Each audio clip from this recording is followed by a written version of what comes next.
O senador Lazier Martins compartilhou pelas redes sociais trecho de uma fala durante um encontro na cidade de Guaporé, quando falou sobre as mazelas que afetam a política e o desenvolvimento do país. O senador explicou: entre os pontos que destaquei estão a frouxidão para enfrentar a corrupção e a necessidade de fazer as reformas. Na fala, o ministro destacou a impunidade para políticos corruptos.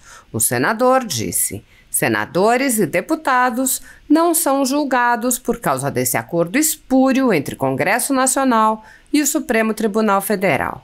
O senador apontou como verdadeiras pragas da política o fisiologismo, o patrimonialismo e o corporativismo e defendeu a necessidade de reformas para um uso adequado do dinheiro público. A Folha Política mostra há quase 10 anos fatos da política brasileira que incluem atos, pronunciamentos, eventos e declarações de membros dos 3 poderes, inclusive do atual presidente da República eleito democraticamente pela maioria da população. Antes de sua eleição, a Folha Política mostrou atos dos presidentes anteriores e, da mesma forma, pretende continuar mostrando os atos dos próximos presidentes, assim como a cobertura completa de fatos de relevância nacional no âmbito da Câmara dos Deputados, do Senado Federal, das Assembleias Legislativas Estaduais, das câmaras municipais, do STF e de outros tribunais. Contudo, atualmente, a renda do jornal está sendo confiscada a mando do ministro Luiz Felipe Salomão, ex-corregedor do TSE, que decidiu inviabilizar o funcionamento de sites e canais conservadores, privando-os dos meios de sobrevivência. O confisco da renda atinge todos os vídeos produzidos pelo canal, independente do conteúdo. Essa decisão recebeu apoio e aplauso do ministro Luiz Roberto Barroso, do STF, presidente do TSE, e se soma a outras medidas já tomadas contra o canal, como a apreensão de todos os equipamentos promovida pelo ministro Alexandre de Moraes, do STF, em inquérito que foi arquivado por falta de indícios de crime. Se você apoia o trabalho da Folha Política e pode ajudar a evitar que o jornal seja fechado, doe qualquer valor pelo Pix utilizando o QR Code que está visível na tela ou o código ajude@folhapolitica.org. Caso não utilize Pix, há a opção de transferência bancária para a conta da empresa Raposo Fernandes, disponível na descrição deste vídeo e no comentário fixado no topo. Há quase 10 anos, a Folha Política vem mostrando os fatos da política brasileira, fazendo a cobertura dos 3 poderes e dando voz a pessoas que o cartel midiático quer calar. Pix ajude@folhapolitica.org. Assista. Foi decidido pelo Supremo Tribunal Federal que a prisão em segunda instância não cabe, tem que esperar até o trânsito em julgado na última, em 4ª instância. Porque a gente sabe que não ocorre e acaba acontecendo que todos os processos contra esses bandidos que deterioraram as finanças do Brasil, todos eles serão salvos pela extinção da punibilidade, pela prescrição. E isso já vem acontecendo.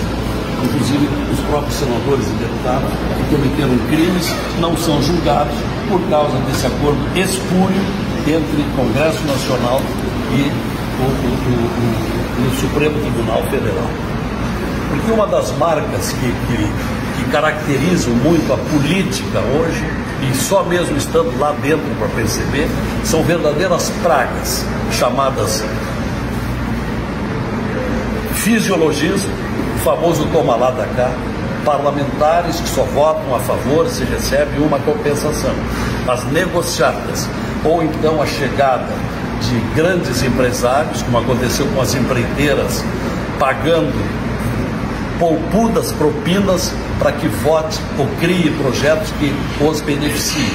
Isto é o famoso fisiologismo toma lá da cá. O patrimonialismo, que é uma outra praga da política, qual seja a de políticos que vão para o Congresso Nacional para arrumarem a sua vida. Tem muita gente lá que entrou pobre e hoje está rico. E o corporativismo, isto é, que aquele reducionismo de determinadas categorias profissionais, principalmente da elite do funcionalismo público, que não deixa mexer em nenhuma reforma pelos privilégios que tem. Então, nós com isso não conseguimos até agora fazer uma das reformas fundamentais, que talvez seja a mais importante desse Brasil, na minha opinião, que é a reforma administrativa. Porque se nós pudéssemos vender no mínimo a metade das 155 estatais que tem o Brasil, grande maioria, mais da metade, deficitárias e que são pesadíssimas para o erário federal, nós já teríamos uma grande... Eu venho à tribuna para externar uma preocupação, presidente, que suponho ser também uma preocupação de Vossa Excelência, e que diz respeito a uma estagnação, a uma paralisia na Comissão de Constituição e Justiça. Fizemos um levantamento no meu gabinete e constatamos que a comissão temática do Senado, presidente Rodrigo, é a comissão que menos reuniões fez nos últimos meses. É a última. Matéria deliberativa, só 3 reuniões. E é uma preocupação natural que tenho, não apenas como integrante desse plenário, mas como integrante também da comissão, da CCJ, porque a CCJ é a principal comissão do Senado Federal. É onde nós decidimos a constitucionalidade, a juridicidade, a regimentalidade das matérias. Portanto, e é uma comissão, presidente, que está com 1.200 projetos parados.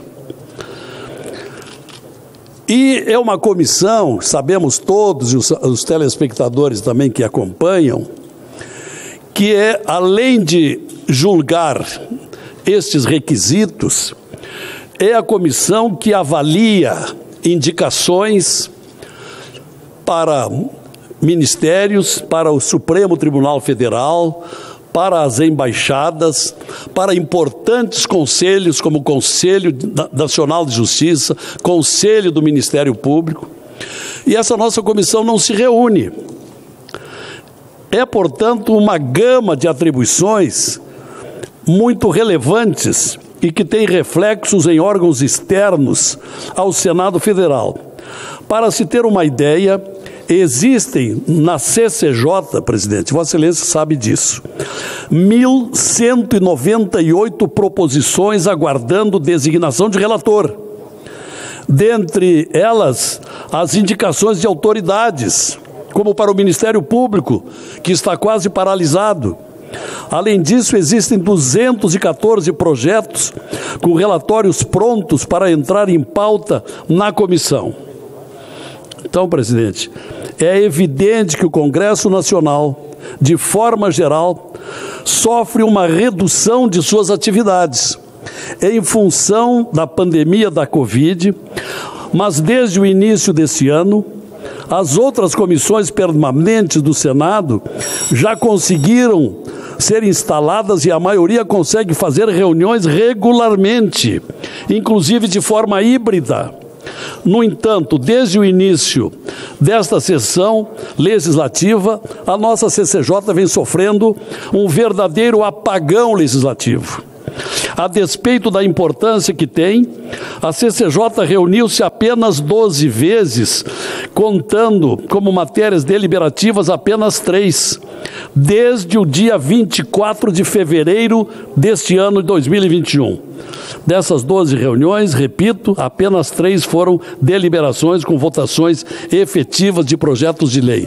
Ora, com tantos projetos, nós aguardamos deliberação e era de se imaginar que a CCJ fosse uma das mais ativas no retorno às nossas atividades. Causa estranheza, portanto, e por que não dizer, um desconforto que a principal, peço a Vossa Excelência um pouco mais de tempo pela relevância do tema, causa-nos um desconforto que a principal comissão desta casa esteja totalmente inoperante e sem previsão de retorno à normalidade do seu funcionamento. Não quero crer que essa indiferença sobre os efeitos dessa paralisia seja por razões menores, não republicanas ou pessoais, que estão abaixo dos interesses do país e das nossas obrigações enquanto parlamentares. Se realmente for essa a razão para a obstrução do funcionamento da CCJ, melhor seria, senhor presidente Rodrigo Pacheco, melhor seria que o presidente da CCJ renunciasse ao posto, poupando os membros da comissão do desgaste provocado por sua omissão a tanta paralisação. Assim sendo, e tendo em vista o esgotamento de todos os prazos para análise de projetos e também buscando colaborar com a diminuição de matérias em tramitação na CCJ, estou apresentando à mesa requerimento solicitando que alguns projetos de minha autoria sejam retratados daquela CCJ e possam seguir a sua tramitação nos termos do regimento interno. Uma delas é a PEC 35 de 2015, já bastante debatida nesta casa, com idas e vindas entre CCJ e plenário, que, portanto, possa perfeitamente ser trazida para discussão e votação de volta ao plenário. Ressalto que o relator da matéria, o eminente senador Antônio Anastasia, já apresentou seu relatório desde o dia 29 de outubro de 2019 e poderia fazê-lo diretamente nesse plenário, a juízo de Vossa Excelência, presidente. É preciso que retomemos os trabalhos regulares da CCJ, sob pena de estarmos todos nós sob a suspeição perante a sociedade brasileira. É o que eu queria expor e pedir a intervenção de Vossa Excelência, do qual eu jamais esqueço, naquele seu memorável discurso de posse, que Vossa Excelência disse: o nosso plenário será altamente democrático. Nós precisamos que a CCJ funcione para que tenhamos realmente a verdadeira democracia desse Senado. Muito obrigado.